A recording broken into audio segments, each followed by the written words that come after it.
In my previous life, when I was an educator, I had the great fortune of working with a charter school that was STEAM centered and STEAM focused. And so our students were pretty accustomed to approaching questions or problems from all of those aspects, right?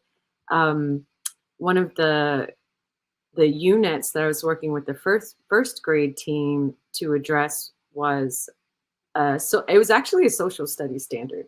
And the S in STEAM stands for science, but I just want to illustrate how when you're teaching with a model like this, how easy it is to touch all of the content areas, focusing on the elements of STEAM and to do it seamlessly.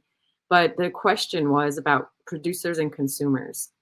And we had this pretty extensive growing space and access to technology in the school. And so the question was, how can we use our resources to benefit our community? So not only are we pulling in, the academic content, but we're also touching on SEL and some social justice content and conversations and projects like that. And so starting with that question, what it led us to was deciding, hey, we've got like 22 beds that we could turn into food for our neighbors. Starting with the question of what is food access, and when I tell you that these are first graders having this conversation, I think that's the beauty of teaching in this way is there's access for everyone. We've done STEAM projects with pre-K too, but um, how can we turn this growing space into resources that benefit our entire community? And the outcome of that project through a series of, inquiry based questions was students growing plants, harvesting plants. So you've got your science standards in there. Obviously, in first grade, we were focusing on plant needs and how to take care of them. They were also charged with creating the ads for our farmers market. Oh, I should have mentioned. They decided that we should have a farmers market and sell our produce to the neighborhood at prices that was lower than the food that they were able to readily access. So they went out into the community to we sent them out with a little checklist of things that we can grow on campus and how much does this cost within the community. This also engaged family members too. So they came back with their checklists, and as decent little first grade citizens, they decided all of our prices have got to be lower than these prices.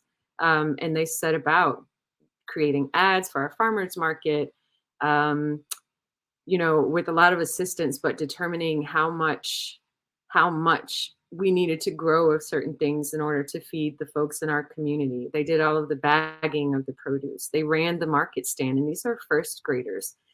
All of the elements in STEAM, like I haven't explicitly said, oh, we use technology.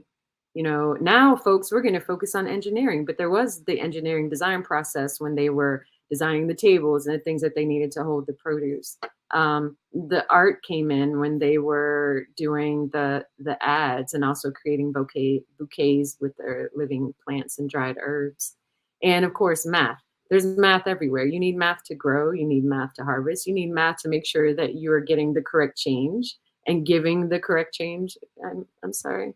Um, so that was one project that actually turned out to be a benefit, not just for the students, but also for the community.